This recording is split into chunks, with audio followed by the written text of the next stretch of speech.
Buenas noches, queridos hermanos que ya están en sintonía. Bienvenidos a este programa vía online, ¿cierto?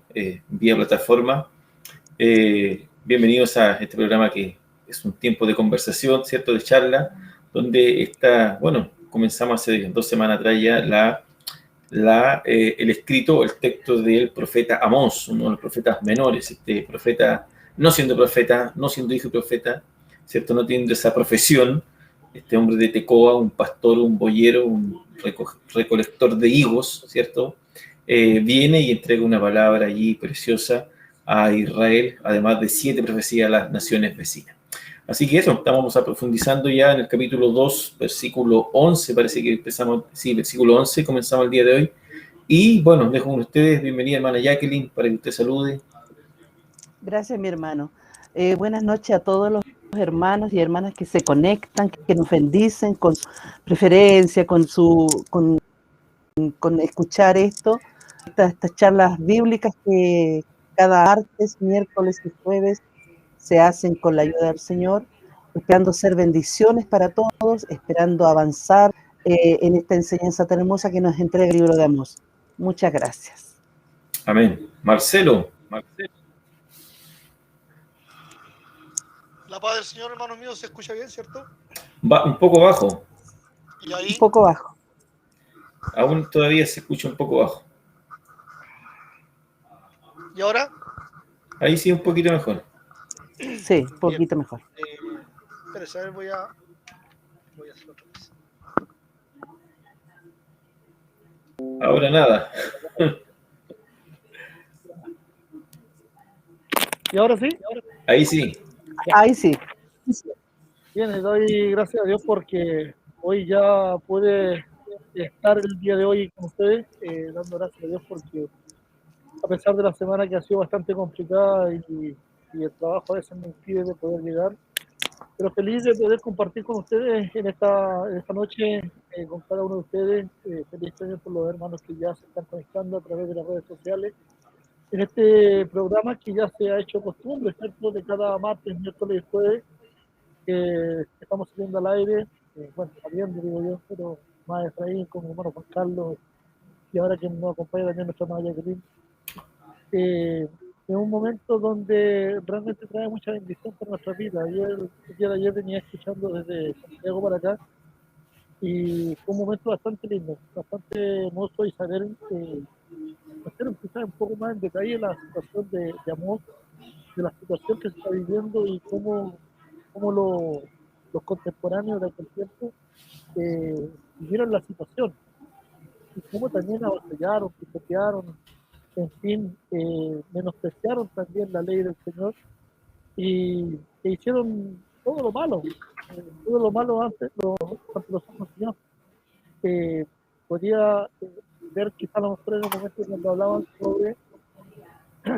cuando hablaban sobre el tema de los juicios, ¿cierto?, a las naciones, cuando el Señor viene y entrega la palabra por medio de Amós esta profecía, ¿cierto?, o el juicio a las naciones aledañas, y quizás los de Israel se gozaban porque venía palabra dura para otras naciones, pero cuando viene la reprensión, ¿cierto?, el juicio o la profecía al pueblo, es totalmente diferente. Unos con ley y otros sin ley. Los sin ley fueron declarados quizás culpables, pero con mayor razón los que tenían la ley, los prácticamente eran los hombres que portaban la ley de un lado a otro, que fueron acusados de parte del Señor por una muy malas prácticas y sobre todo dentro del templo, que era la casa del Señor, donde se rendía culto, donde se hacía sacrificio, donde se hacía lectura de la palabra. Y además, pisotear y avasallar quizás a los menesterosos, abusar de ellos, abusar en todo el sentido de la palabra, ¿cierto? Entonces, ver cómo ir desglosando de a poco lo que es este pasaje o este libro un profeta que no es profeta por oficio, sino por un asunto de que Dios lo envía, es bastante maravilloso ver cómo se va desglosando y cómo se va dándose a la luz los acontecimientos y las barbaridades que quizás no son muy lejanas en el tiempo actual. Así que, Efraín, gracias por el pase y Dios les bendiga, hermano Jacqueline, también. Gracias, mi hermano. Amén. Bueno, este tema de Amós con respecto a Israel es bastante, yo diría que va al centro de la situación. Aquí es donde aflora toda la intención de la profecía, en realidad, o de la visión que Dios le entrega a Amós. Ahora, haciendo una pequeña recapitulación, en base a los reclamos que el profeta les trae, ¿cierto?, a Israel, al menos yo hasta el minuto he anotado 4, hasta el versículo 10, ¿cierto? Dice, la opresión de los ricos hacia los pobres, lo vimos, ¿cierto? La perversión de la justicia en los tribunales, usando, ¿cierto?, a su favor los jueces, la inmoralidad también, esta inmoralidad, tanto una inmoralidad abierta, con respecto tanto a la parte cultica, la parte religiosa y la parte sexual, ¿cierto? Y en estos últimos versículos también la falta de gratitud con respecto al favor divino. Veo en esos puntos, veo al menos lo que he ido rescatando y he ido viendo. El Señor, bueno, el profeta Dios a través del profeta deja en evidencia esto y expone la infidelidad, que al menos el último punto que estuvimos viendo ayer, expone esa infidelidad de Israel. Israel, tú has sido infiel. El hermano Juan Carlos anoche nos decía, nada nos dista de Israel, somos iguales. Nuestra hermana Jacqueline citaba que tenemos un corazón perverso. Leía unos mensajes el día de hoy con respecto al mismo tema, y hay unas hermanas que postearon luego del programa y que reconocían ese punto, reconocer estamos en esa misma estatura con Israel. Y el profeta pone en evidencia esta ingratitud de Israel. Israel, tú has sido ingrato, tú has sido infiel, debería caerte la cara de vergüenza, Israel.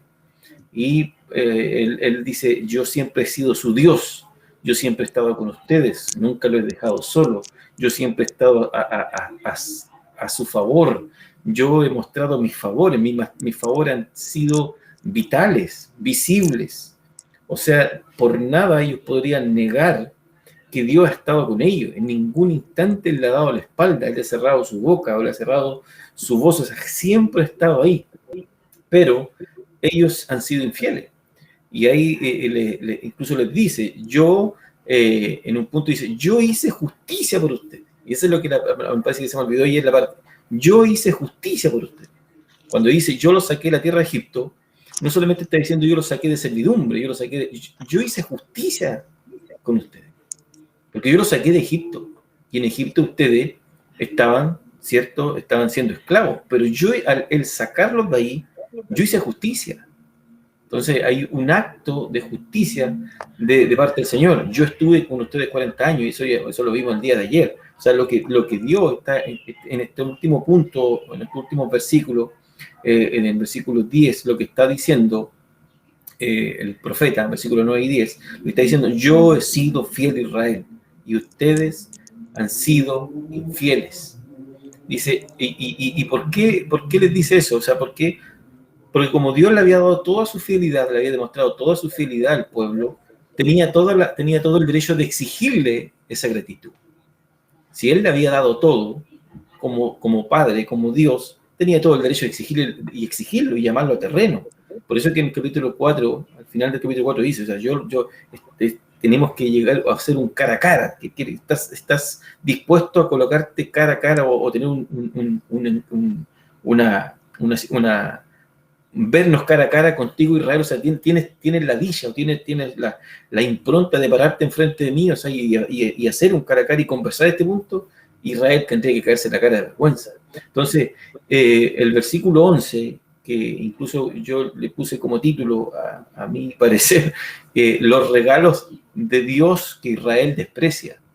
Porque en el versículo 11, dice, yo os elevé a tus hijos por profetas y a tus jóvenes por nazarenos o nazareos. Y además como que y el Señor como que en el mismo versículo, el profeta dice, ¿o acaso esto es mentira, hijos de Israel? O como diciendo, o sea, dígame si es cierto o no, dígame si estoy mintiendo o no. No estoy mintiendo. ¿Y qué hicieron con esto? Este es una, yo diría que esto incluso de corto versículo, corto texto, pero que en realidad esconde una amplitud y muy grande.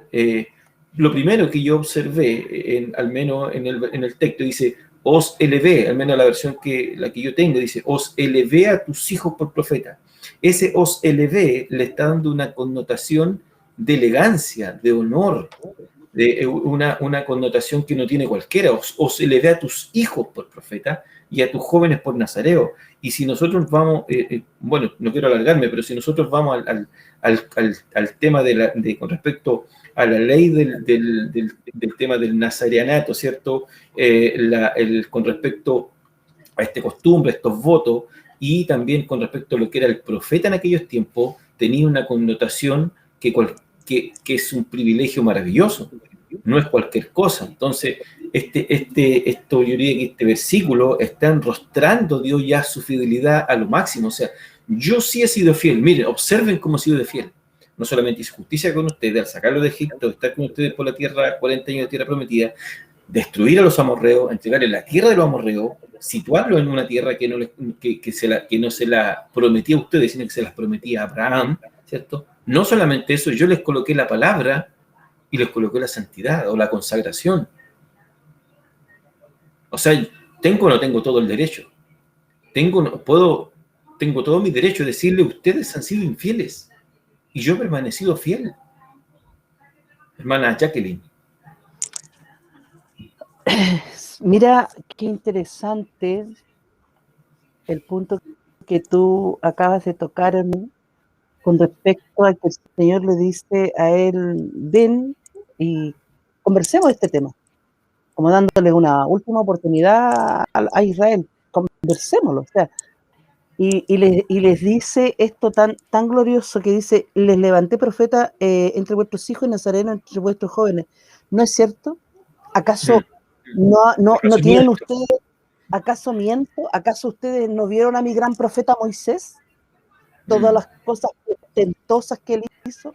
¿Acaso a través de Moisés? ¿Acaso a través de Josué? ¿Acaso a través de Samuel? ¿Acaso a través de muchos profetas no les mostré cuál era mi deseo de compartir con ustedes? ¿Cuál deseo de relacionar con ustedes? Y ahora que yo vuelvo a levantar entre ustedes profetas y nazareos que eran gente apartada, cerrada para el Señor, en donde no podían hacer cosas que el resto de la gente sí podía hacer, pero estos estaban apartados, por lo tanto, es lo primero que los debería caracterizar. Ustedes se dan el lujo, porque es un lujo darse, el taparle la boca a los profetas, el corromper a la... Entonces, ese lujo, nosotros no nos podemos estar dándonos hoy día ese lujo de no escuchar la palabra del Señor, de no poner atención a la verdadera doctrina, a la verdadera enseñanza. Pasa que cuando a ti te invitan a alguna parte a dar un mensaje, no sé, cualquier parte, uno se limita mucho en lo que va a decir o en entregar información, porque te cría como anticuerpos en la congregación cuando una persona se maneja un poquito más en la palabra del Señor que otros. Y esto pasaba también a los profetas, porque los profetas venían y nosotros venimos en nombre de, y más no tan solo venían en nombre de, sino que el Señor los apoyaba, les daba, señales para que el pueblo lo entendiera. Entonces, hoy día en nuestros días, nosotros estamos cometiendo también el grave error de no poner atención a lo que el Señor está diciendo. Mira, nosotros todos sabemos que la palabra del Señor, la iluminación es progresiva, ¿verdad? Lo que se iluminó a Martín Lutero, a Calvino, Arminio y todo. Para ellos en ese tiempo fueron grandes luces. Pero hoy día nosotros tenemos más luces y más conocimiento. Nos ayuda la arqueología, la ciencia, en fin. Entonces, como esta iluminación es progresiva, nosotros debemos ir e interesarnos qué está el Señor diciendo hoy día. ¿Cuál es el mensaje que hoy día está dando? Nosotros tenemos que ver a nuestro alrededor qué está pasando, qué está demandando Dios de mí ahora, en este tiempo. ¿Qué es lo que está demandando? Entonces, en eso nosotros como iglesia estamos al debe, incluso yo creo que en pecado, porque delante comentábamos con el hermano Efraín, muchos cristianos se conforman solo con el mensaje desde el púlpito de un día o 2 días a la semana. Y el resto de la semana la Biblia está cerradita y selladita en la casa, no se abre, no se comparte, no se conversa en la familia. La palabra del Señor en muchas familias cristianas no es nada de significante, es la profeta mayor. Entonces, el rechazo que hacía Israel de taparse los oídos, taparse los ojos y la boca a los que se consagraban a Dios, no está tan diferente a lo que nosotros hacemos hoy día. De otra forma quizás, pero también nosotros no apreciamos esta profeta mayor que tenemos en nuestras manos, no la valorizamos, no la abrimos, no la discutimos, no la conversamos con nuestros cónyuges, con nuestros hijos, con nuestra familia. Cuando esta debiera ser la voz hablante a diario de nuestras vidas, de nuestro hogar, para que podamos tener como resultado familias cristocéntricas, familias preparadas para dar una buena respuesta, como dice Pedro. Cuando alguien te demande a ti argumentos de tu fe, ¿estás preparado para dar un buen argumento? ¿Estás preparado para decir esto? ¿O puede llegar cualquier persona a golpear tu puerta y traer una doctrina falsa, una doctrina totalmente distorsionada, y a ti te pudiera, por no estar sostenido, por no estar alimentado con la palabra, Señor, te pudiera parecer más atractivo y confundirte? Y ha pasado que muchos se cambian o se van a otras religiones porque encontraron que otra religión tenía la verdad, por decirlo así. Entonces, no estamos tan lejos de lo que le estaba pasando a Israel con lo que está pasando el día de hoy, hermano Marcelo. Perdón, Efraín.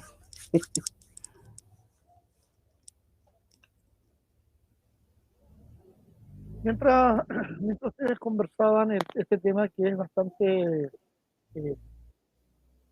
actual, porque esto, como decíamos un tiempo atrás, pareciera que los pecados son cíclicos.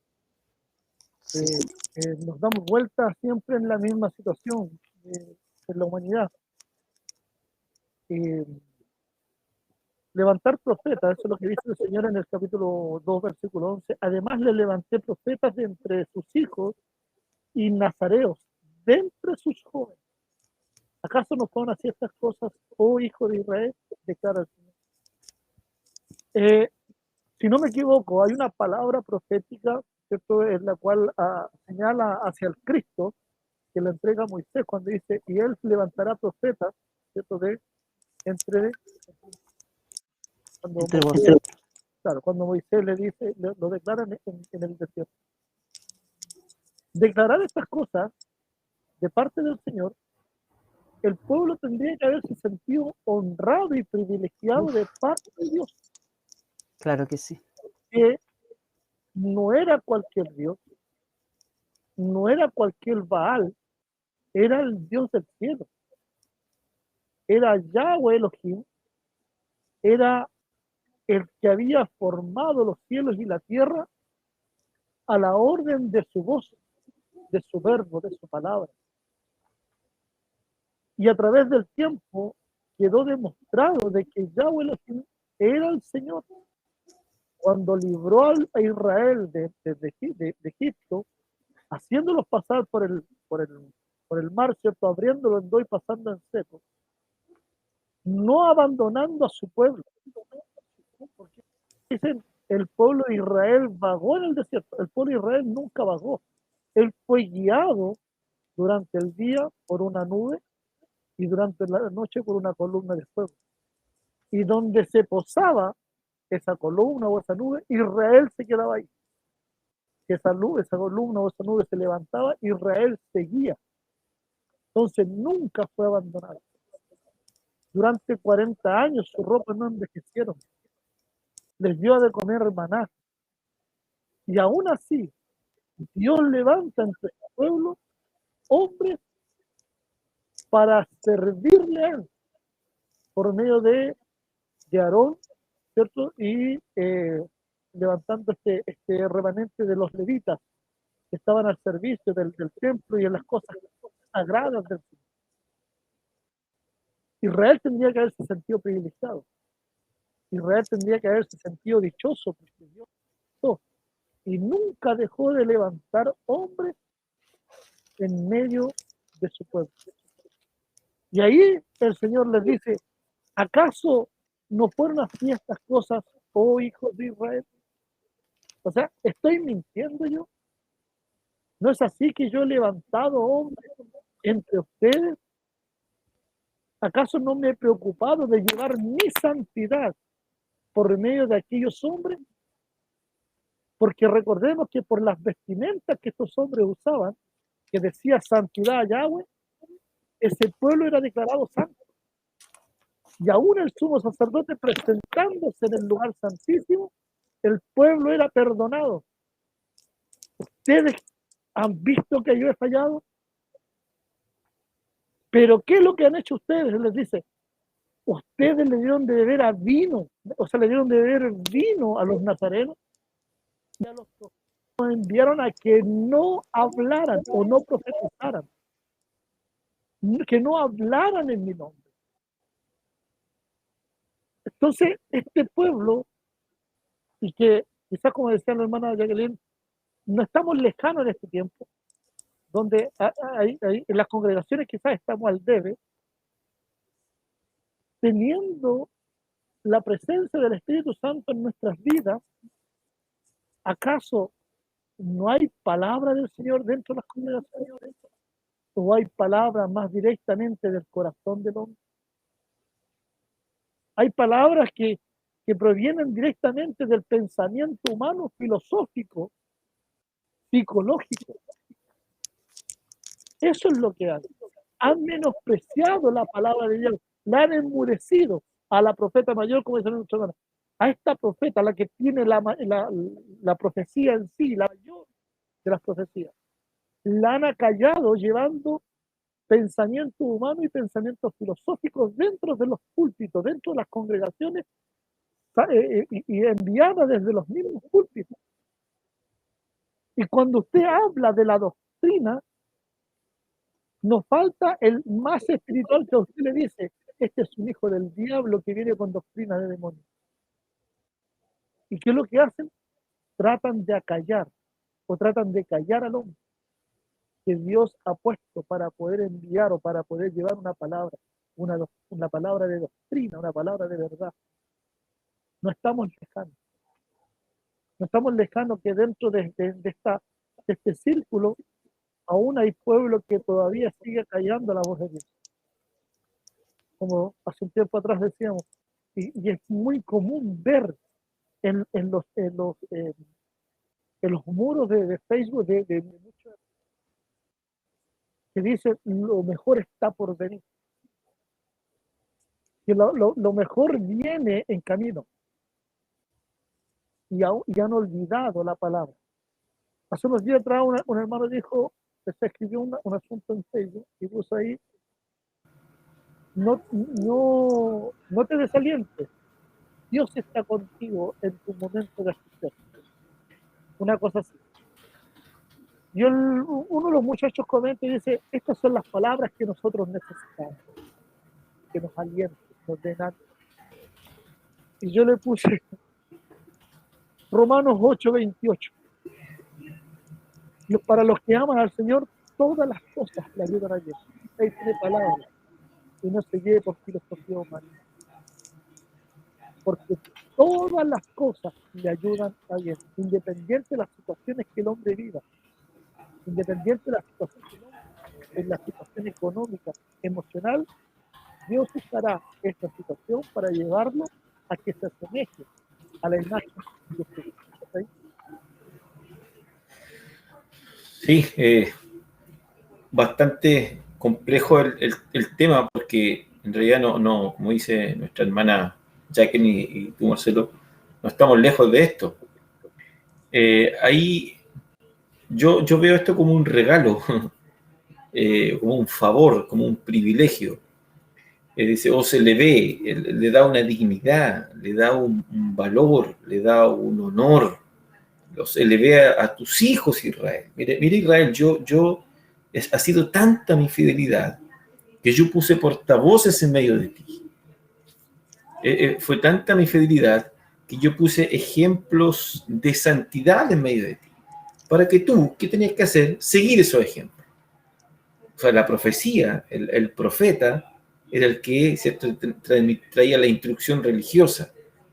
Y el nazareo era el que mostraba, ¿cierto?, esa consagración continua, diaria. ¿Para qué? Para que se viera el ejemplo.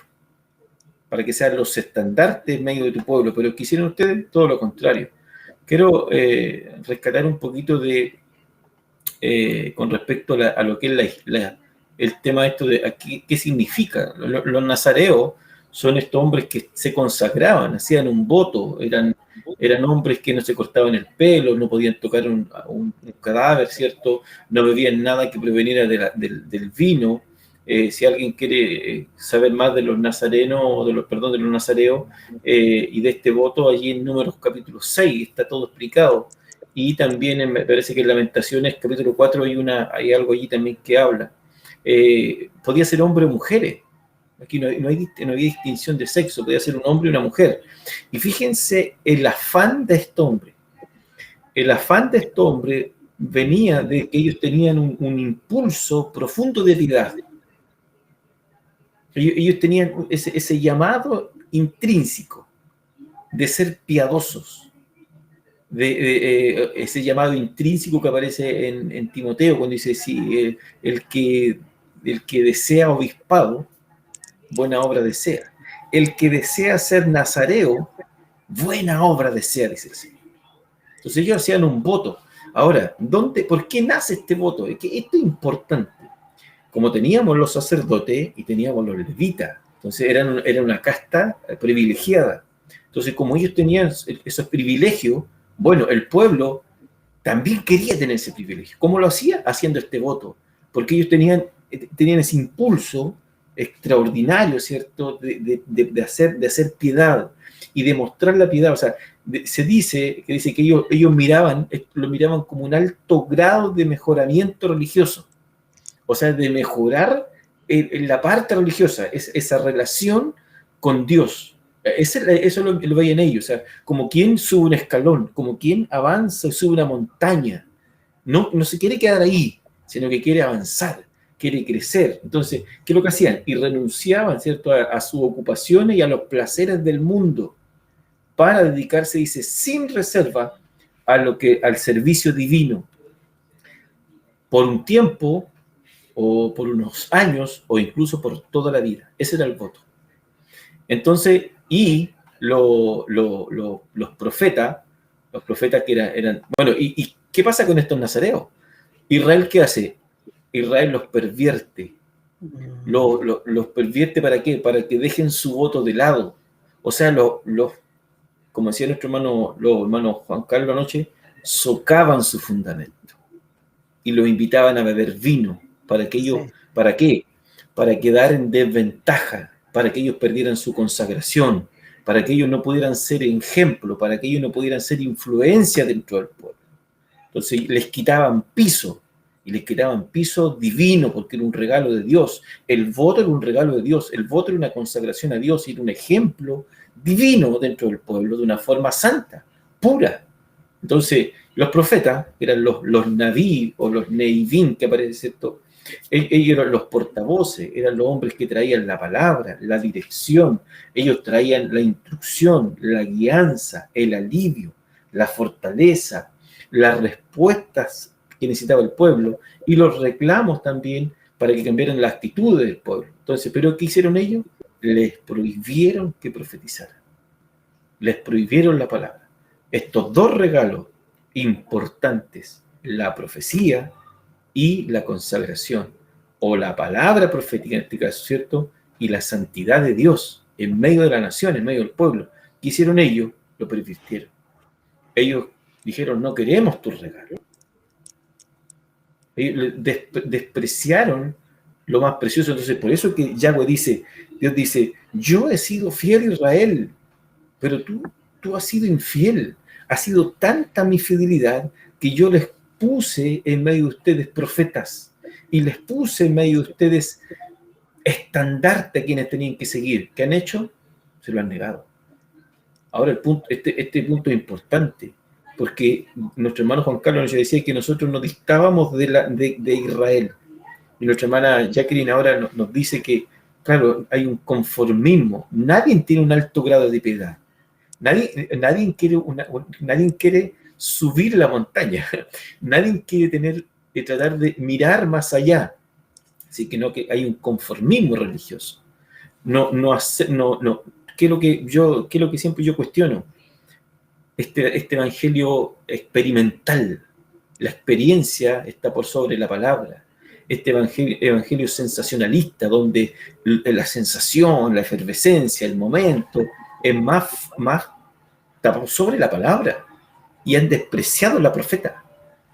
Y hoy día tenemos la profeta mayor, que todos la gritan, ¿cierto? Tenemos la profeta mayor, pero ahí está, guardada, no se estudia, no se escudriña, no se ojea, no hay una profundización en ella. Simplemente nos conformamos con el domingo, con el día martes, nos conformamos con este pancito de vida, ¿cierto? Un pancito de vida, hermano, sírvase un pancito de vida, sírvase, ¿eh? Y con eso quedamos contentos. Sírvase un pancito de vida. Y resulta que sin contexto, sin profundizar, sin aplicar, sin entender el concepto, sin nada. Y nos quedamos ahí. Cuando se supone que la palabra es el estandarte mayor en este instante dentro de la iglesia. El sostén, lo que afirma, lo que sostiene la iglesia es la palabra. La profecía en este caso. Lo que nos guía y lo que nos mantiene es la santidad, en la que nosotros vamos, ¿cierto? Esta santidad progresiva. Entonces, este alto grado, podríamos decir, este alto concepto de la palabra, en las congregaciones se pierde. ¿Por qué? Porque incluso no hay una sistematización, que es una palabra un poco... Hoy día el hermano predicó un texto, y quizás hoy día martes el hermano predicó un texto, no sé, del Antiguo Testamento. El día jueves predica un texto del Nuevo Testamento. El día domingo el pastor predica otra cosa. ¿Cómo anudamos eso? Cuando debería ser de forma sistemática. Estudiamos un libro del Espíritu.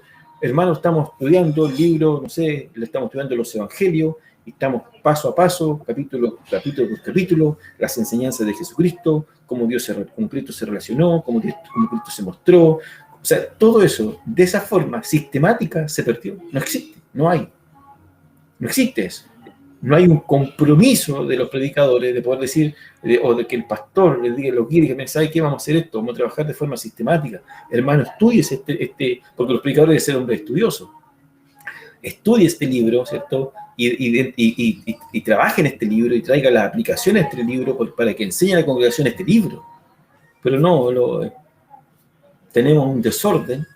Porque, no, es que el Señor a mí me va a indicar, el Espíritu Santo me va a guiar, el Espíritu Santo me va a recordar. ¿Por qué? Porque hemos sido enseñados de una forma, como podría decirle, una forma casi flojera, casi cómoda, donde no hay un esfuerzo. Yo veo que el profeta se esforzaba, y si nosotros estudiamos los profetas eran los portavoces y hombres que estaban comprometidos con la palabra. Y el voto nazareo era un hombre que estaba comprometido con la santidad. Había un compromiso enorme. Entonces, esto deja en la figura de Amós para Israel los deja en un declive. Ustedes, Israel, no tienen vergüenza. Ustedes, Israel, han sido ingratos. Ustedes, Israel, han prostituido lo que yo les he regalado. ¿Por qué? Porque han hecho, ¿qué han hecho? Le han cerrado la boca a mi palabra y le han dado de beber vino a los hombres santos que tienen que ser ejemplo de ustedes. Hermana Jacqueline. Qué peligroso es cuando decidimos, porque esta es una decisión, cuando decidimos no alimentar, cuando decidimos no escuchar la voz del Señor, la voz que nos va a dar capacidades y que nos va a ayudar a enfrentar las mañas del enemigo. El deseo máximo del Señor es que nosotros le conozcamos a Él a través de la palabra. Fue tanto su deseo que envió a su Hijo para que nosotros pudiéramos verlo a Él en su Hijo reflejado. El trabajo del Señor Jesucristo fue perfecto, no falló en nada. Él nos mostró al Padre, Él nos mostró la verdad, Él nos mostró el lenguaje correcto, el tipo de relación correcta que debíamos tener los unos con los otros. El Señor Jesucristo nos dio todas las indicaciones de cómo era el Padre, de lo que el Padre quería decir, de lo que el Padre quería que esta humanidad conociera de Él. Me llama la atención un versículo que aparece aquí en Éxodo 4, del versículo 15, dice, tú le hablarás y pondrás en su boca las palabras. Voy a un poquito antes, el 14. Entonces Jehová se enojó contra Moisés y dijo, ¿no conozco yo a tu hermano Aarón, el levita, el que habla bien? Él saldrá a recibir, al verle se alegrará su corazón.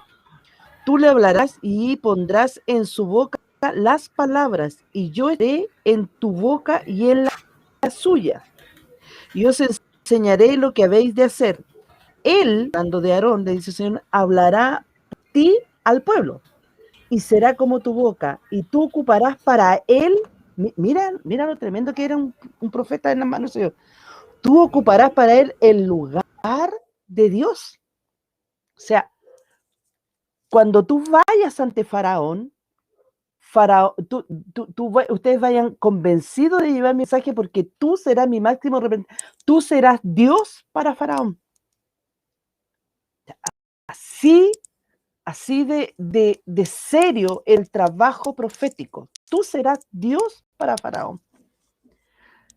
Y tú y tomarás en tu mano esta vara y harás señales. O sea, no tan solo tú serás, sino que te voy a capacitar para que el Faraón no crea que son charlatanes los que van a hablar con él, que son aparecidos los que van a hablar. Van dos personas que me van a representar. Así de serio y grave es el pecado de Israel al rechazar a los profetas y al contaminar a los nazareos. Así de grave. Es como decir, no quiero oírte a ti, Dios, ni quiero tener que ver con nadie que represente de tu santidad. Nosotros queremos andar en las nuestras, nosotros queremos hacer lo que nosotros nos dé las ganas, nosotros nos desprendemos de ti. Nos independizamos de ti, no queremos ser dependientes de ti, nos independizamos, nosotros nos sentimos capacidades. ¿Por qué? Porque nos va bien, tenemos casa lujosa, tenemos toda la gente nos admira, un tremendo ejército, un rey que se la sabe toda, incluso religiosamente cumplimos con toda la ley. Entonces nos independizamos, necesitamos, y esto está sucediendo hoy día. Hace un tiempo atrás, cuando uno llegaba a Estados Unidos y podía entrar a la Corte Suprema de Estados Unidos, lo primero que uno entraba y lo primero que uno se encontraba en medio de ese salón majestuoso que tiene Estados Unidos era Moisés con las dos tablas en las manos, una estatua con las dos tablas. Y esa estatua y esas tablas las eliminaron, las deshicieron, las mandaron a derribar, porque dijeron que ya no necesitaban la ley de Dios para gobernarse como país. Así, tal cual como Israel, ¿cierto? Levantó en Gilgal, en lugares altos, y puso otros dioses, y adoraron otros dioses, y empezaron a escuchar las voces de dioses falsos, y a relacionarse religiosamente con dioses falsos. Así también hoy día, en la decadencia de nuestra sociedad con respecto a relacionarse con el... Así también está sucediendo hoy día. La gente no quiere escuchar del Señor. La gente no nos quiere escuchar a nosotros. Yo hace días atrás decía que para los que tenemos una fe genuina, para los que amamos al Señor, para los que deseamos que todo escuche, nos está haciendo muy difícil hacer este trabajo. Muy difícil. Porque la gente no quiere escuchar. A la gente le acomoda la religiosidad que hay esparcida. La religiosidad que no tiene compromiso, que te exige un par de días, da lo mismo que religión, que denominación sea, mientras tenga que ir solo un tiempo, no un par de días a la semana a un templo, sociabilizar con la gente, ser buena onda y todo. Ya, yo tengo que de alguna forma aquietar y mi conciencia llenarlo. Eso está pasando tal cual como le pasó a Israel. Ahora, el problema es que Dios va a juzgar también nuestra era, también nuestra época, también nuestra vida, y vamos a llegar todo. ¿Y sabe lo que es más terrible de todo esto? Por lo menos los que entienden de escatología, ¿cierto? Y los que saben de los tiempos que ya finales, aparentemente este es el último juicio que hará Yahweh a la tierra. Aparentemente es el último juicio. Por eso también es tan importante que nosotros como hijos del Señor, porque en cierta forma somos profetas también, anunciamos la palabra del Señor. Anunciamos lo que Él dice, ¿cierto? Entonces, en estos días es cuando más debemos tomar muy en serio esta profesión con la cual el Señor nos ha llamado. Muy en serio, ¿por qué nos rescató? ¿Por qué nos perdonó? ¿Y para qué? Porque Él tiene un propósito. Entonces, muchos cristianos quieren solo los beneficios de ser hijos de Dios. Salud, prosperidad, bienestar, tranquilidad, que a los hijos les vaya bien, que ojalá todos los beneficios. Pero están olvidando, y me incluyo, estamos olvidando que tenemos deberes serios con el Señor, deberes que son a fuego, que hicimos un trato con el Señor. Hicimos un trato con el Señor. Ya no es un pacto. En el Señor Jesucristo se cumplieron los pactos, pero hicimos un trato de servirle, de honrarle, de hacer todo lo posible de que la gente viera a Cristo en nuestras vidas. Hicimos ese trato. Y el Señor, tal como lo hizo con Israel, les proveyó a Israel todo tipo de investidura, ¿cierto? Todo tipo de ayuda para que ellos cumplieran y fueran la nación que iluminaría a las otras naciones, para que las otras naciones quisieran tener a este Dios magnífico como Dios también. Nosotros somos la misma misión hoy día. Nosotros somos la luz de este mundo. Nosotros somos los que tenemos que alumbrar a la gente que está en tiniebla. ¿Cómo? Con nuestros actos, con nuestro vocabulario, con nuestra conducta, con nuestra adoración, con nuestra seriedad, con nuestra humildad, con ese deseo de no humillar ni ser injusto con nadie. El Señor no depende de nosotros, pero el Señor, la humanidad, mire, yo lo quiero poner en este grado, en este contexto, la humanidad depende de que nosotros hagamos bien nuestra pega, que ellos puedan llegar pronto al Señor y puedan ser. Y con esto termino. Yo no sé si les ha pasado a ustedes, yo creo que sí, pero cada vez que había un familiar, un amigo, alguien conocido que estaba a punto de morir de COVID, lo primero que se me venía a la mente decía yo, Señor, ¿y te conoce? Señor, ¿habrá escuchado de ti? Y de la forma que pudieran, de los más conocidos los llamaba y decía, anda, trata de como hablarle del Señor, o ora para que el médico que lo atienda le hable del Señor.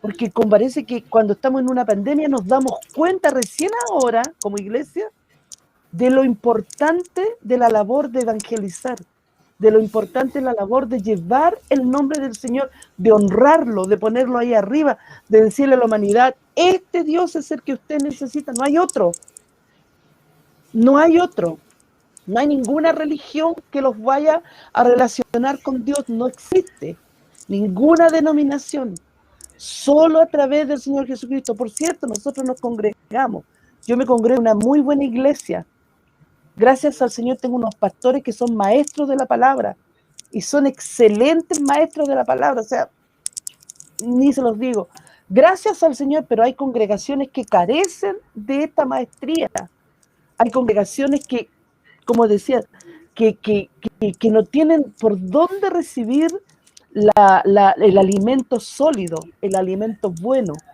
y en eso es donde nosotros debemos trabajar. Y mi deseo personal, y creo que también el de ustedes, es que este programa cumpla esa función de enseñar correctamente, de traer la palabra en el contexto correcto, como lo hace nuestro hermano Efraín, que se maneja muy bien él con lo contextual, de traer la información religiosa, la información de la espiritualidad, de los tiempos, como lo hace Juan Carlos, como lo hace hermano. Entonces, estos programas son los que hay que cuidar, son los que uno tiene que consagrar y decir, para que mi boca, cuando se abra solo con palabras que están en tu corazón, solo con palabras que están acá, bien interpretadas, para que lo que podamos enseñar, Señor, sea fructífero en la persona y quede una buena semilla plantada, una buena semilla para que tú puedas dar crecimiento a esa semilla y puedan haber hombres y mujeres salvos a montones. Eso, hermano. Amén. Marcelo. Bien,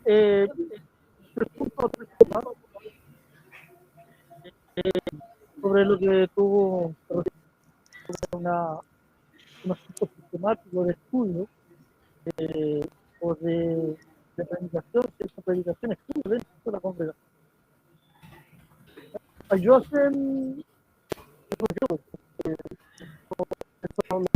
tiempo atrás, hace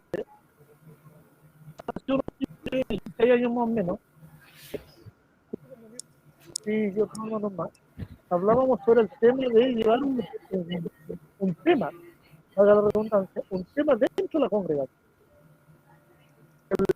Que ahora empezó el día lunes, o sea, el día martes, el otro decía que era el día jueves, y el día sábado o domingo.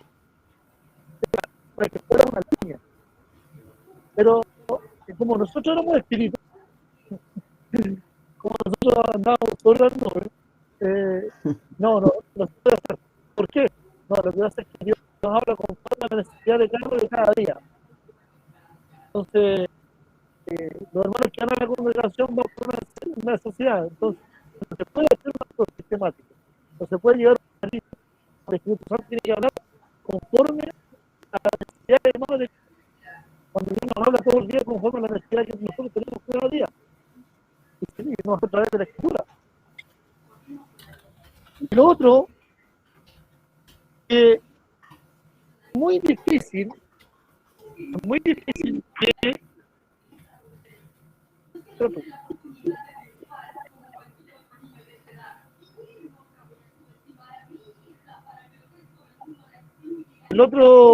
el otro punto es que es muy difícil tomar los hermanos dentro de la congregación, a los predicadores, y hacer que estudien un tema en la semana. ¿Por qué? Porque me atrevo a decir que la mayoría, como dijo Juan Carlos, el 99,9999% de las congregaciones hay un conocimiento plural. Hay mucha pluralidad. Y lamentablemente hay pastores que dan la facultad a hermanos a predicar cuando el hermano no tiene ni siquiera el mismo pensamiento que tiene el hermano, no tienen el mismo pensamiento que el pensamiento que tiene el predicador que predicó el día domingo. Yo he escuchado hermanos predicando en otras congregaciones y le he hecho preguntas a los hermanos de esa congregación que han predicado, que qué es lo que es él, y él dice, no, está equivocado. Y lo predica. Entonces, dentro de las congregaciones hay una pluralidad de conocimiento y no basado específicamente en la escritura, sino que basado bajo la experiencia de cada uno. Y esa experiencia de cada uno la llevan a hacer una doctrina dentro de las congregaciones. Y ahí está el problema. Por eso, nadie puede llevar en el 99,999% de las congregaciones no pueden llevar un tema sistemático para que la congregación crezca, para que la congregación madure, para que la congregación tenga conocimiento del Dios verdadero. No la tiene. Y es ahí donde se falla. Porque un hermano puede estar hablando con todo el fervor de la salvación y el sello del Espíritu Santo y las arras del Espíritu que no será ese sello que no se podrá hacer ultrajado ni no lo van a poder romper para que el hombre mantenga la salvación. Al otro domingo va a estar el otro hermano diciendo, mi hermano, nosotros debemos luchar para alcanzar la salvación. Hay una pluralidad de conocimientos. ¿Por qué? Porque los hermanos no están interesados en estudiar. No están interesados. Para ellos estudiar es matar el espíritu. Es apagar el espíritu. Hay congregaciones que pueden tener 2 o 3 locales, ciertos locales de congregación, y si el hermano no pudo predicar en esta congregación porque a lo mejor tiene problemas, va a ir a la otra local y lo hará dejar predicar igual. Y el otro hermano va a criticar al hermano guía del otro lado, va a decir, no, es que el hermano está mal. Pero no son capaces de sentarse y hablar sobre este tema. ¿Por qué? Porque no tenemos la facultad de escuchar al otro y reconocer de que estamos equivocados y que no tenemos conocimiento de la escritura. No queremos reconocer eso. En 1 Timoteo capítulo 3, versículo 1, dice, palabra fiel es esta. Esa es la palabra, ese principio me encanta. Palabra fiel es esta. O sea, lo que yo le estoy diciendo, dice Pablo, no es cualquier cosa. No es una palabra que posiblemente el día de mañana se desvanezca, ¿no? Es una palabra fiel. El que desea ser dignatario o obispado, buena obra desea. Y ahí va dando, ¿cierto?, un listado de cosas sobre el obispo o sobre el dignatario que quiera tomar su lugar, ¿cierto?, de digno dentro de la congregación para instruir, para guiar. Y lo importante de todo esto es que lo que el hombre le está pidiendo es un tema interno. Cuando les hablaba de los levitas lo llevaban externo, santidad de Yahweh, era externo. Aquí Pablo le está hablando directamente al corazón del hombre. Lo tengan que llevar interno. Y ese interno mostrarlo externo.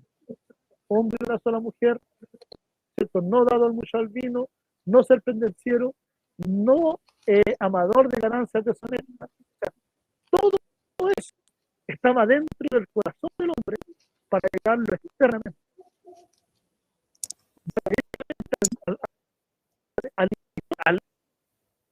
Ustedes, el dignatario, bien, es un lugar digno de poder ocupar, pero ustedes tienen que estar directamente al lado. atacando directo al egocentrismo del hombre, lo va a atacar. Y como dijo el pastor Suger, Nietzsche dijo, el don que Dios te dio a ti es para mí, y el don que Dios me dio a mí es para ti. O sea, nosotros estamos... Y eso, lamentablemente, Israel menospreció, llevando por el camino equivocado a los nazarenos y a los profetas. No quiere la santidad del Señor, ni externa ni interna.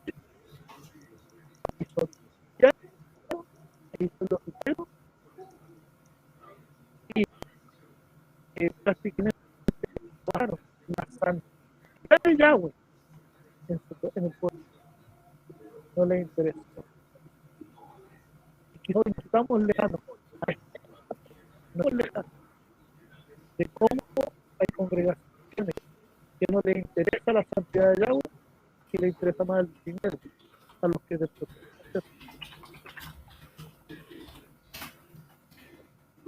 Sí, en realidad la responsabilidad de Israel era tremenda, o sea, y esa responsabilidad también la tiene la Iglesia, es lo que decíamos antes y nos estamos repitiendo. Esa responsabilidad también es eclesiástica. Exacto, es una responsabilidad. Dios nos ha dado privilegios también, ¿cierto? Pero esos privilegios demandan una responsabilidad. El tema del estudio es un tema de responsabilidad. No vamos a decir que el hombre se va a aprender toda la escritura, ¿cierto? O que se va a manejar en todo, pero sí tener noción de ciertas fases fundamentales o mejor dicho, doctrinas fundamentales dentro de la iglesia. ¿Por qué? Anoche yo les explicaba, hay una línea tan delgada de conocer la verdad y hacer la verdad. De que al conocer la verdad y no la hacemos, estamos en una línea en la cual estamos cayendo en un pecado. Y eso es lo que quizás, sacando un poco el tema allí de Hebreos 10, cuando el escritor les dice, o sea, si ustedes teniendo un conocimiento, ya tienen el conocimiento. Yo le he hecho todos los ofrecimientos de salvación, yo le he explicado todo lo que es Cristo es superior a esto, etcétera, etcétera, etcétera, ¿cierto? Pero resulta que ustedes ahora que han absorbido ese conocimiento, ustedes se vuelven a hacer lo que hacían antes, ustedes simplemente han pisoteado la sangre. Entonces, el conocimiento nos sirve, sí, para hacer la verdad. El conocimiento nos va a llevar a la verdad, nos va a llevar a hacer esta verdad como corresponde. El hecho de no tener ese conocimiento, o sea, de dejar de lado el conocimiento, simplemente nos va a andar a tentones. Cuando la misma escritura nos dice, la palabra es una lámpara en medio de una oscuridad. Es la única que nos da luz, ¿cierto? Para que nuestro pie no tropiece y podamos llegar a destino. Entonces, es muy importante este punto. Israel despreció la palabra. Nuestro hermano Jacob decía que el profeta era Dios mismo en medio del pueblo. O sea, era el portavoz, era el que dirigía a la nación con respecto a los dichos de Dios. Esto dice Yahweh, o Yahweh dice esto, palabra de Dios, o sea, siempre, ¿cierto? Anticipando ese punto, palabra de Dios al pueblo, o sea, palabra de Jehová a la nación, o sea, siempre, ¿cierto? El intermediario, pero este intermediario de la voz, Dios lo extasiaba, ¿cierto? Por medio de su Espíritu Santo y soltaba la palabra, esa palabra inspirada, lo que el pueblo realmente necesitaba, o sea, era la guianza. En aquel tiempo era la guianza, en este tiempo la escritura. Y lamentablemente en ese tiempo le prohibieron a Dios profetizar, ¿cierto? Entregar la palabra por medio de los profetas. En este tiempo le niegan al Señor entregar la palabra por medio de la escritura. Exacto. Y se la niega. Tal cual. Se niega porque no se le hace un estudio como corresponde, sino simplemente se sacan textos fuera de contexto y lo que siempre digo, se pasa por encima la inspiración. no se considera quién escribió, no se considera el contexto de por qué la escribió, la situación por qué la escribió, no considera los destinatarios a quién se le escribió, simplemente pasan por encima y colocan palabras que no existen. Cuando siempre dicen, hermano, es que Satanás vino a robar, a matar y a destruir. ¿Dónde dice Satanás, por favor? Juan 10:10. ¿Dónde dice? En ninguna parte. El ladrón. Dice el ladrón. El ladrón. Y el ladrón, en el versículo 8 lo dice, todos los que vinieron antes de mí son ladrones y salteadores. O sea, ¿quién está hablando? A todos los que vinieron antes de Cristo, porque Él es el buen pastor. Él el que da su vida por las ovejas. Todos los demás son ladrones y salteadores. Pero no está diciendo Satanás. Entonces, no, y a la gente se les predica, hermano, Satanás vino a robar y a destruir, hermano. Y le hacen hasta casi un puntos principales. Mire, primero viene a matar, luego primero viene a robar, después viene a matar y después viene a destruir. Hasta sacan unos puntos principales. Pero desconocen el contexto, que el Señor está hablando del buen pastor. Entonces, es importante este tema. ¿Por qué? Porque nos va a llevar a darnos cuenta realmente qué es lo que está diciendo incluso el profeta aquí en este punto. El profeta llega a un punto donde dice, Israel ya llegó pasado la coronilla, como puede decirse. Israel supera todo peso de pecado. O sea, Israel se fue temerario. Sí. Y cíclicamente, como dice Marcelo, esto es cíclico, como dice Juan Carlos igual, pasó la línea. Si dice, por lo mismo el profeta usa este término, esta forma temática, podría decirse, dice, por 3 pecados, dice, y por un cuarto no revocaré mi sentencia. A los 8 juicios, lo dice de esta forma. Entonces, la temática está diciendo, o sea, ustedes han superado ya, han cruzado la línea. Ustedes, si es que podríamos decir que el pecado tiene un chance, bueno, ustedes superaron el chance. Claro. O sea, mi misericordia también tiene no la misericordia, mi paciencia también tiene un límite, dice Yahweh. Mi paciencia también tiene un límite. Y si ustedes son el pueblo de Dios, ustedes, con mayor razón, mi paciencia tiene límites. Y mis límites son justos. Y yo tengo que colocar ciertos límites, ciertos parámetros para que ustedes no lleguen a un verdadero, cierto, despilfarro en cuanto a lo que yo he hecho por ustedes. Yo he sido fiel, yo le he entregado todo, ¿cierto? Y aquí en el capítulo, versículo 11, profeta y nazareno, ¿cierto? Nazareo, ¿cierto? La palabra más segura y también la forma como conducirse en la vida, ¿cierto? Una vida de santidad. Entonces, el versículo 12 dice que ustedes lo permitieron. El versículo 13, al menos en mi versión, porque hay otra versión que dice, pero he aquí, dice, vosotros me habéis presionado como una carreta cargada con gavilla. O sea, si lo miramos desde esta traducción, porque hay otra traducción que dice otra cosa, pero bueno, desde esta traducción que dice, he aquí, vosotros, o sea, ustedes Israel, me habéis presionado como una carreta cargada de gavillas, como que Dios estuviera así, presionado por el pecado que está cometiendo Israel. Como que Israel estuviera encima de Dios, ¿cierto? Y como que Dios estuviera sosteniéndolo con su pecado. Como que ya afirmando todo, ¿cierto? Toda esa presión que están haciendo ellos, como que ellos estuvieran pisoteándolo. Ese es al menos es la figura que veo yo en esta traducción. ¿Cuál es la figura que dice Amós? Amós muestra, ¿cierto?, una carreta con gavilla. ¿Cuál es la carreta con gavilla? Según la figura, es cuando el segador terminaba de cortar el trigo, se amarraban las gavillas, se formaban unos atados más grandes, ¿cierto? Se juntaban varias gavillas y luego se cargaba una carreta y tenía que esa carreta ser bien aprisionada para que cabieran hartas gavillas para posterior después llevarla a la era, para poder después llevarla a la era y poder trillar el trigo. A eso se refiere más o menos ¿cierto?, la figura que quiere mostrar Amós. Pero el tema también pasa de que hay otra versión que dice que he aquí yo os haré crujir como hace un carro muy cargado de gavillas en todo lugar por donde pasa.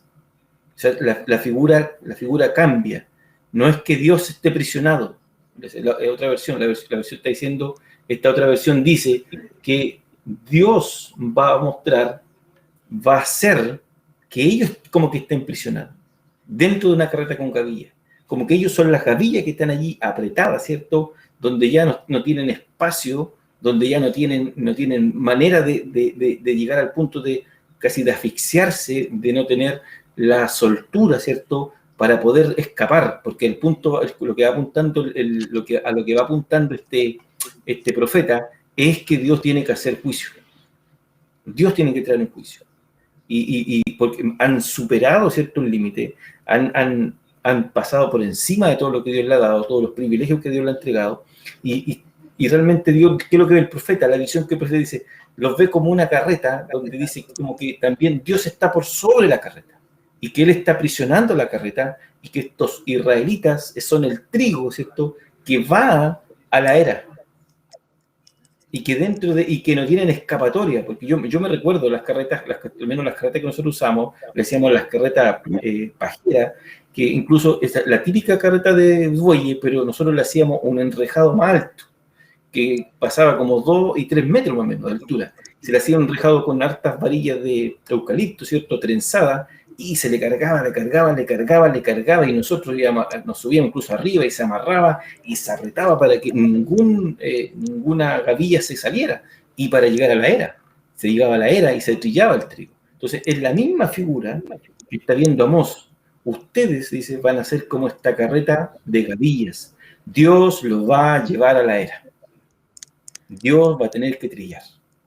Y dice, incluso, no solamente los va a llevar aprisionados dentro de esta carreta, dentro de la figura, o sea, casi sin oxígeno, o sea, sin espacio, donde nadie pueda escapar a este juicio, y no solamente los va a llevar allí, ¿cierto?, sino también que el rastro del peso de su pecado va a quedar marcado, ¿cierto?, visiblemente. Visiblemente, dice, sobre la tierra. O sea, por donde pasa va a quedar marcado. O sea, Dios lo está apretando por su pecado. Y Dios va a hacer juicio por su pecado. Entonces, yo tenía anotado algunos puntos. O sea, el peso es el juicio que Dios va a hacer como un segador, apretando, ¿cierto? Apretando, moliendo, tiene que moler. O sea, en el aprete tiene que reducir el tiempo del juicio y también el lugar, dando a entender que no tienen escapatoria, no tienen salida. O sea, están bajo cuerda y están apretados en esa carreta. Y él dice, y Dios también se ve como que es como una prensa que lo está llegando al punto de que ellos crujan, el trigo cruja, el trigo se quiebre, el tallo o ¿cierto?, de la gavilla se quiebre, ¿cierto?, y cruja dentro de la misma carreta, y que también, como le decía, que ese peso de pecado, y dentro del mismo juicio, esa huella de peso, mejor dicho, esa huella de pecado, quede marcada visiblemente como ejemplo de que Dios es un Dios justo y de que Dios nadie puede pasar por encima. Y de que Dios sí o sí va a ejercer su juicio. De que sí o sí, Israel no va a escapar. Israel no va a escapar. O sea, si está mostrando la figura de la carreta, le está diciendo, ustedes no van a escapar al juicio. Es imposible que nadie se salve. Y es lo que vamos a ver en los versículos siguientes, a lo que apunta el profeta. Nadie, ni el más valiente, ni el más ligero, ni el más hábil, ni el arquero, ni el soldado, dice, ninguno va a escapar, absolutamente ninguno. Hermana Jacqueline. Sí, mira, qué tremenda la simbología, el figura que usa el profeta para definir, ¿cierto?, para mostrarle a Israel cuál iba a ser su fin. Esta figura de la carreta tan cargada, tan apretada, es porque eran muchos pecados. Entonces hay que amarrarlos bien y que van a terminar molidos, y que si viene el viento fuerte que va a venir, los va a esparcir y se acabaron. No sirvieron para hacer un fruto, algo que pudiera dar fruto para los demás, no sirvieron. Se perdieron, tal como decía usted al principio, se perdieron el privilegio de los regalos que el Señor le había dado, se perdieron el haber sido el pueblo elegido, el pueblo bendecido, el pueblo que heredó todo tipo de tierra, el pueblo que dice, hay una palabra en Jeremías que dice, te llevé a un lugar donde habían cisternas, ni siquiera cavaste las cisternas. Te llevé a un lugar en donde estaban los sembradíos, ni siquiera sembraste tú. Te llevé al paraíso mismo porque eras mi hijo, porque yo, el buen papá quiere darle todo al hijo, todo lo mejorcito. Nosotros como padres siempre queremos, le preparamos el desayunito al hijo y le echamos la azuquita y se lo revolvimos a la tacita, para que el niño no tenga ni siquiera revolver el azúcar del chocolate. Le echamos la mantequillita al pan y los atendemos porque los amamos, porque los queremos, porque queremos que estén bien, porque sentimos que ellos merecen lo mejor. Esto se lo perdió Israel. Esto se lo perdió. Y esto también pudiera perdérselo la iglesia del Señor en estos días. Este privilegio de estar con el Señor, este privilegio de gozar de las bendiciones del Señor, también se las puede perder. Gracias al Señor Jesucristo, hoy día está la gracia, ¿cierto?, sobre nosotros. Esta gracia maravillosa, esta gracia derramada. Y esta gracia muchas veces también nosotros abusamos de ella. También abusamos de ella. Porque terminamos haciendo de Dios el Dios utilitario. El que yo te utilizo para cuando te necesito, pero cuando yo tengo que dar de mí, honrarte o glorificarte, no me da el tiempo porque tengo que trabajar, porque tengo que hacer, porque aquí, porque allá. Mira qué increíble esto de esta no relación que existe de muchos cristianos con el Señor, de no relacionarse con el Señor a través de su palabra.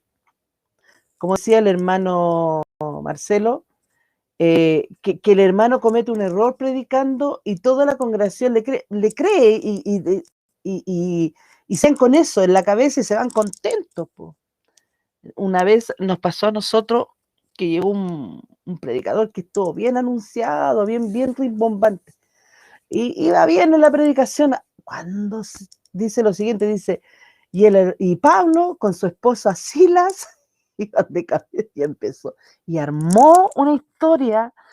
Yo en ese tiempo la creí totalmente la historia, hermano. Y por mucho tiempo creí que Silas era esposa de Pablo. Porque ignorante, pues. No me había nacido todavía esto de leer la escritura, de estudiarla. Entonces, por mucho tiempo, y mira, pues se repite el patrón de la ignorancia, porque cuando me tocaba esa época, me daba oportunidad para hacer clases en la escuela dominical, que sea, y me tocaba el grupo de señoritas, predicaba las mismas tonteras. Y se va repitiendo. La ignorancia, ¿cuál es la única forma de detener la ignorancia? Es ir a la fuente. Averiguar como lo hacían los hermanos de Berea, que eran hermanos. Los hermanos de Berea en Hechos, capítulo 17, mire, lo voy a leer un poquito para que veamos lo importante que es ir a la fuente para no cometer este tipo de errores que cometí yo. Por mucho tiempo prediqué que Sila era la esposa de Pablo. Pero mire, dice, inmediatamente los hermanos enviaron, Hechos 17 del 10 en adelante, dice, inmediatamente los hermanos enviaron de noche a Pablo y a Silas hasta Berea. En cuanto llegaron, entraron en la sinagoga de los judíos. Estos eran más nobles que los que estaban en Tesalónica, pues recibieron la palabra con toda solicitud, con deseo, con ganas, querían oír la palabra del Señor. Dice, escudriñando cada día las escrituras para ver si estas cosas eran así.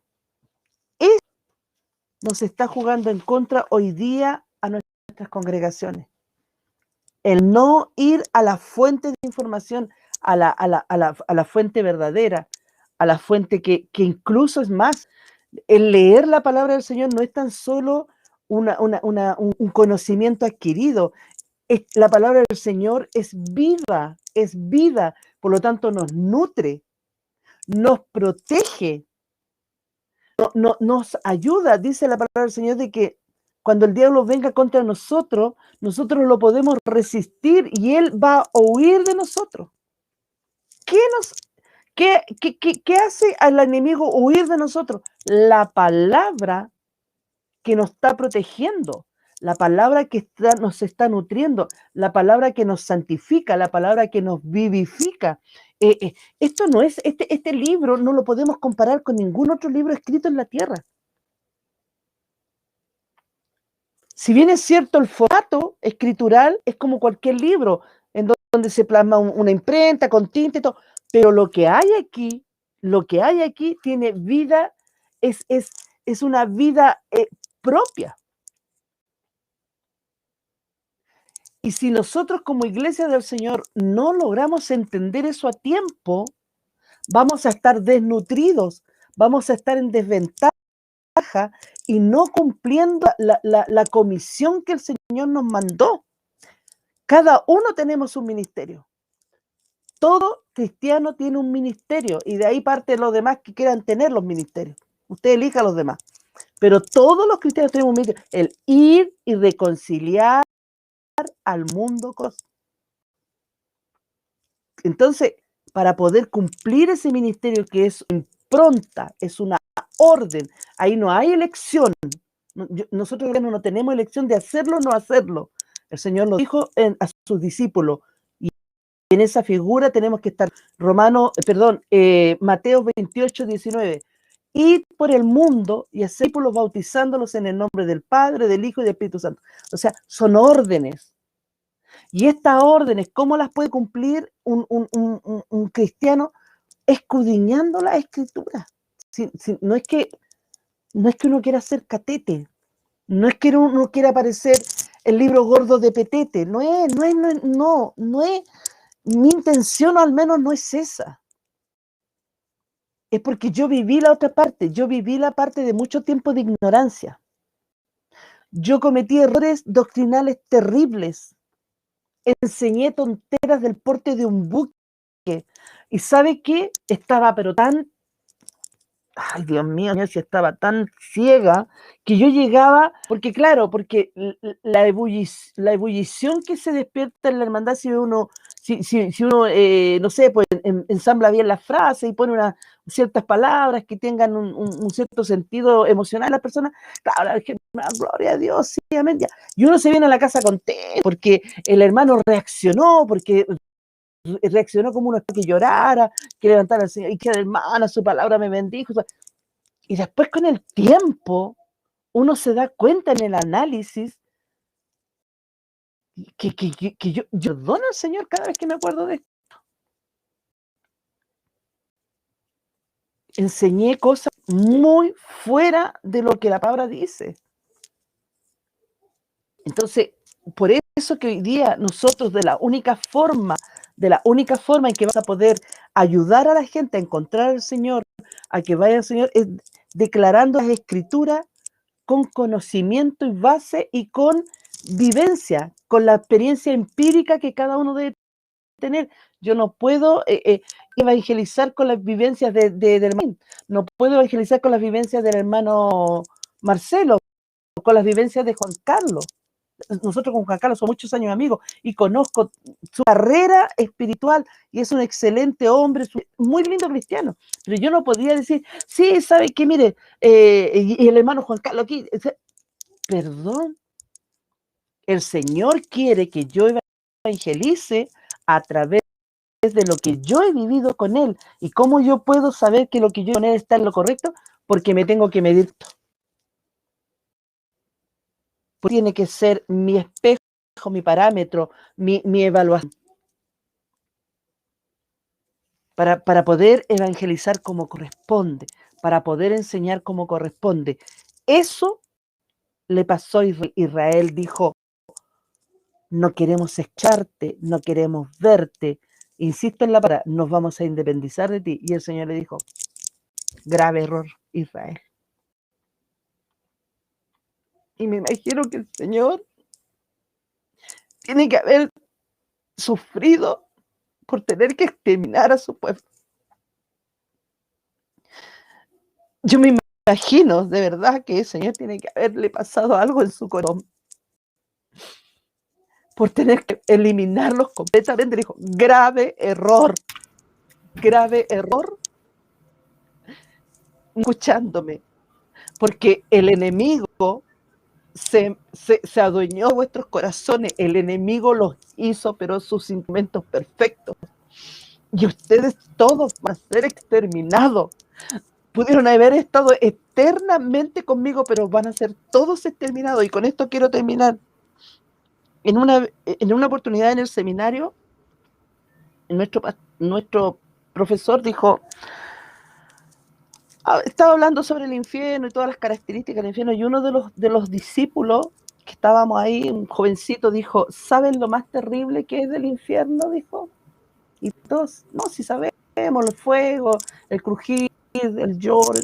No, dijo, lo más terrible del infierno es que van las personas que no creen en el Señor y no lo aceptaron, van a pasar eternamente deseando que Dios les dé otra oportunidad. Van a estar eternamente en tinieblas.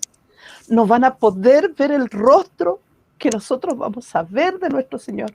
No van a poder estar en los lugares celestiales que nuestro Señor tiene preparado. Nunca, jamás van a estar siempre en tinieblas, y en su conciencia va a estar latente el que tuvieron la oportunidad y no la aprovecharon. Israel está hoy día en ese estado. Yo no sé hasta qué punto el hombre tiene o no tiene conciencia de los recuerdos que vaya a tener o no en la tierra, en el cielo. No lo tengo tan claro eso. Algunos postulan que sí, otros postulan que no. Pero me imagino que Israel hoy día debe estarle pesando haber desafiado al Dios de amor, haber corrompido a sus profetas, haber corrompido a sus nazarenos, aquel que quiso consagrarse, haber hecho todo tipo de vileza, y lo deshonraron a nuestro Señor, a nuestro Dios, a nuestro Creador. Eso no nos puede pasar a nosotros, la iglesia actual. Menos nosotros que tenemos la asistencia, y perdone que me extienda un poquitito, perdón, la asistencia del Espíritu Santo, es que estamos llenos de dones y tenemos capacidades sobrenaturales para poder ir en ayuda de otros. En que está para amar, porque el Señor nos capacitó para amar. El Señor nos capacitó para consolar. El Señor nos capacitó para guiar, para entrenar. Nos capacitó. Porque de la Jacqueline que conoció al Señor en el año 85 a la de hoy, yo he visto que el Señor me ha entregado capacitación. Y que estoy conscientísima de que necesito mucho más capacidad para poder servir de mejor forma a mi amado Señor, que me salvó solo por gracia. Amén. Eso, hermano. Amén. Bendito sea. A los profetas y a Abraham dijo, y a Moisés y a los profetas tienen como ejemplo, se le dice al rico que estaba en el infierno, Sí. pidiendo un socorro. Entonces es vital la palabra en este caso es vital dentro de la congregación. La palabra tenemos, palabras fieles, que lo decía Marcelo, palabras fieles esta, palabra fiel, la profecía mayor. No tenemos otra regla, no tenemos otro libro tan vital como es la Escritura. Es el único medio que tenemos por el cual Dios se comunica, nos habla. Por eso esta famosa y bendita locura de esta fe que no viendo creemos ciegamente. No, Amén. sí, Amén. y que esas palabras tienen un contexto que transforma, ¿cierto? Y que nos cambia, que nos cambió nuestra manera de pensar, nuestra manera de guiarnos, nuestra manera de movilizarnos, de conducirnos, o sea, etcétera, etcétera, etcétera. O sea, Sí. ¿qué libro produce eso? Ninguno. Ninguno. No, aquí no hay magia, aquí no hay una filosofía, aquí no está el tarot, ni las oraciones trascendentales, nada. Aquí solamente está el poder regenerativo del Espíritu Santo, ¿cierto? Y la obra Amén. maravillosa de Cristo. Amén. Marcelo, ¿algo? ¿Algo, Marcelito? Sí, mientras la hermana hablaba de estos gruesos errores que nosotros enseñamos en ciertas ocasiones, me traía a memoria cuando, ¿te acuerdas que Efraín que te decía, creo con todo mi corazón de que Dios no te trae con dolor? Porque esa era una de las enseñanzas que uno escuchaba dentro de las congregaciones. Y una de las primeras enseñanzas que a mí me chocaron fuerte. Porque yo veía un Dios de misericordia, un Dios de amor. Bendito. Y yo le decía a Efraín, yo veo a Dios que no te trae con dolor. No puedo creer de que Dios te haga daño para traerte. Y veía la imagen del hijo despilfarrador en la misericordia del Padre. Y ahí yo me daba cuenta de que el muchacho era el que se conducía a la situación más horrenda de su vida. Hasta que un día un hombre me dio la palabra clave cuando él dijo, Dios usará tu dolor para traerte. Y eso me maravilló. Y otra de las enseñanzas también que hasta hace poco tiempo, también para mí era chocante, cuando decía, Dios tarda pero no olvida. Dios jamás ha tardado. Jamás. Él siempre llega en el momento oportuno. Amén. Siempre. El problema es que el hombre rechaza esa oportunidad. Exacto. El hombre la rechaza. Por eso creo con todo mi corazón de que cuando el hombre enseña, como dice Timoteo, como dice el libro de los Hebreos, capítulo 13, versículo 17, que aquellos dignatarios que enseñan, ¿cierto?, que le insta a que obedezcan las enseñanzas de esto, porque esto tendrán que dar cuenta. O sea, todos tendremos que dar cuenta de cómo hicimos nuestro trabajo. Todos. Aquí estamos todos dentro de la balanza del Señor. Va a llegar el momento en que seremos presentados delante de su presencia y tendremos que dar cuenta de cómo hicimos nuestro trabajo. Y hay de aquellos que en este momento están haciendo lo contrario. Y ruego al Señor y esperamos la misericordia de Él, que hombres se arrepientan de su mala enseñanza.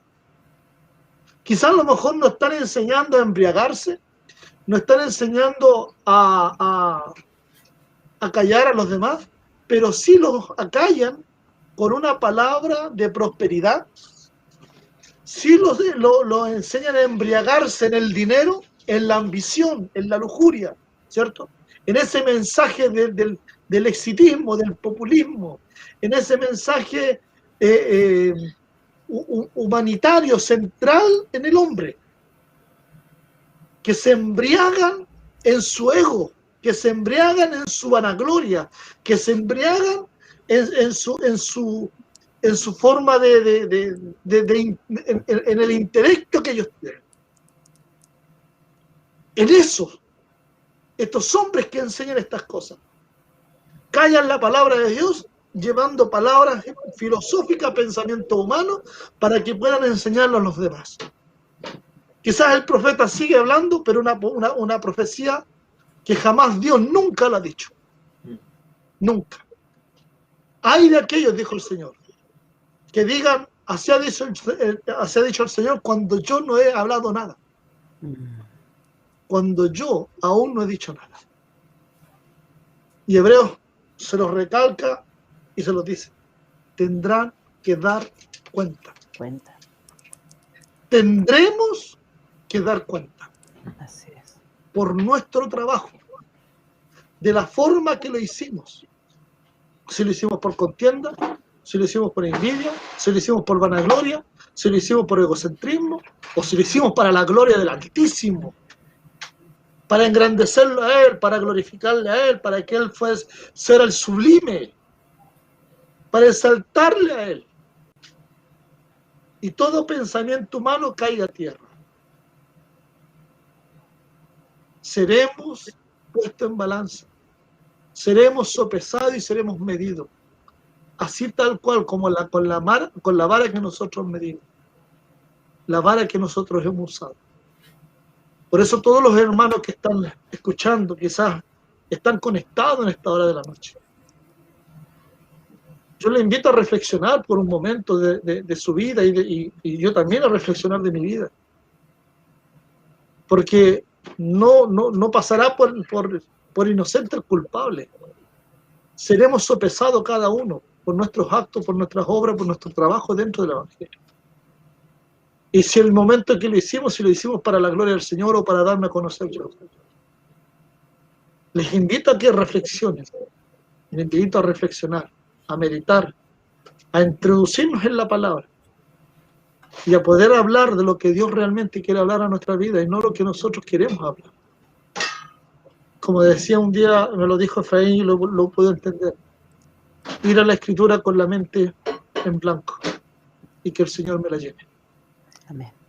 Que Él me la llene y que Él me la pueda llenar para hablar lo que Él quiere. Y nuevamente ir a la Escritura con mi mente vacía, con mi mente en blanco, para que Él me la vuelva a llenar. Y no hablar de mi corazón, no hablar de mis expectativas, de mi conocimiento y de mi arrogancia.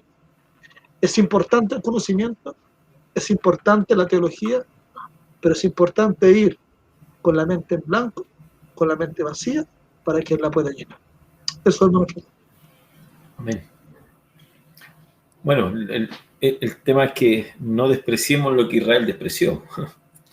Amén. Claro, para no llegar a ser estar en medio de esa carreta con gavilla, sino que no despreciar, sino que abrazar la profecía. Efra, ¿sí? Mira, encontré un texto que no alcanza a entregarlo. Mira lo que dice acá, dice, en el mismo versículo 2:13, dice, yo pues haré tambalear sus pies como se tambalea la carreta repleta de gavillas. O sea que los pasos de Israel no iban a ser seguros. No, el juicio estaba determinado. Venía con todo el peso.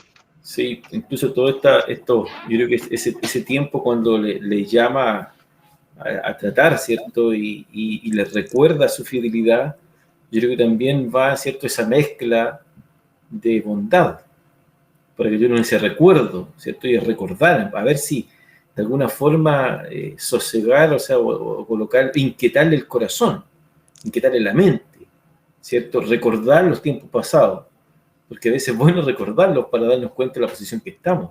Así es. El que olvida de dónde salió o dónde nació, olvida su historia, no sabe quién es, no tiene identidad. Creo que Israel, lo mismo que Dios lo está diciendo. Mira, Israel, yo te saqué de la esclavitud, yo te di una identidad, te di una nación, te di un nombre, y tú me perteneces a mí. O sea, yo hice justicia contigo. Tú eras esclavo en tierra de Egipto, estabas determinado a la esclavitud. Pero yo te saqué de la esclavitud, estuve contigo siempre. Te di la ley, te di mi estatuto, te di mi mandato, te puse profeta, te puse hombres con voto, te puse sacerdotes, te puse levitas, te puse la shignat, te puse todo. Entonces, para de alguna forma conmover el corazón de Israel y para que Israel pueda decir, sí, en realidad, Señor, Claro. pero no lo hizo. Entonces dice, yo te voy a meter en una carreta llena de gavillas, la figura, y te voy a aprisionar como el segador aprisiona los atados de trigo, ¿cierto? Y lo aprisiona para que todos caigan. Y cuando esa carreta se va rumbo a la era, va quedando marcada la huella. No quiero, y creo que esa es la posición. ¿Nos gustaría llegar a esa posición? No, nos gustaría a nosotros, como hijos del Señor. Sabemos que estamos en tiempo de gracia, pero la aplicación o la enseñanza, abracemos la enseñanza, abracemos la profecía, abracemos la santidad, abracemos esa consagración, que dice que el voto era consagrarse, abracémoslo, tomémoslo para nosotros, como cuando David se tomó de los cuernos, ¿no es cierto? Nosotros nos tomamos, ¿cierto?, de esa profecía tan maravillosa, de la profecía que es la palabra y de lo que es la consagración. Bien, vamos a leer algunos mensajes para ir terminando, ya que estamos pasados en el tiempo. Nuestra hermana Isidora Flores, nuestra hermana Ceci Castillo dice: bendiciones, hermanos, bendiciones también para usted, hermana Cecilia. También por ahí nuestro hermano Ángel Leighton, Marcelo era. Hermano Ángel Leighton dice: buenas noches, siervo de Dios, qué alegría de verle, un gran abrazo virtual a la distancia, Dios los bendiga, un gran saludo a su invitada, Dios es bueno. Y dice: saludos, hermano Efraín, gracias, hermano Leighton, bendiciones para usted. Y amén. También dice: les extraño mucho, hermano Marcelo, dice. Mira, Marcelo. Y luego nuestro hermano Leighton, bueno, él siempre nos seguía siempre en la radio y un muy buen auditor. Y también está nuestro hermano Orlando Espinosa, dice: bendiciones también para usted, hermano Orlando. Igualmente, y tenemos un último mensaje por acá, nuestra hermana Cecilia dice: mi hermana Jacqueline dice: todos hemos cometido los mismos errores por ignorancia. Le dimos interpretaciones según nuestra propia opinión, pero gracias a Dios hemos podido aprender para entregar una buena interpretación a las Escrituras. Amén. Así que ahí estamos. Nos queda todavía para terminar el capítulo. Nos queda un poquito para terminar el capítulo 2. Aún quedan unos versículos, unos pequeños versículos. Estamos recién en el 12, 11, 12, 13, ¿cierto? Nos quedan 3 versículos más todavía que son importantes. Que Dios, Israel no se va a escapar. Israel no se va a escapar. Aunque sea un pájaro, ¿cierto? Un ave que ¿cierto? Que tenga toda la libertad, esto, ave salvaje, aún así, como ese novillo indómito, cuando le dice, ¿cierto?, Israel, tú novillo indómito, bueno, como una ave salvaje, es imposible que se salve. No será posible, ¿cierto?, que se libre. Dios va a hacer su justo juicio con Israel. Amén. Así es. Eso, que el Señor les bendiga. ¿Algo? Bueno, igualmente, hermanos. Antes de despedirnos, tenemos que saludar a una auditora que siempre nos escucha, que es mi esposa, de cumpleaños, que estuvo de cumpleaños el 23. Felicidad de su esposa. ¿Cómo se llama? Así que Susana Edgardo Quijón. Felicidad, hermana Susana, que el Señor que te bendiga. Cumplió 35. ¡Qué jovencita! No, sí, tiene un poquito más, pero no, bien. qué buen marido tiene, qué buen marido tiene. 38.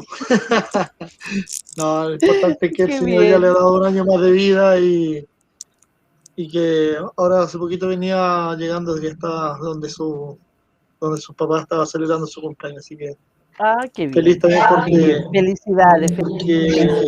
Porque Dios le ha dado un año más y espero que todos los años que vengan esté a mi lado. Eso. Así sea, hermano. Bien. Bueno, cerramos entonces. Bendiciones, hermana Susana. Bendiciones, que estén bien. Que esté bien. Chao, Marcelo. Igualmente, chao, hermanos. Bendiciones. Un gusto haber estado con ustedes.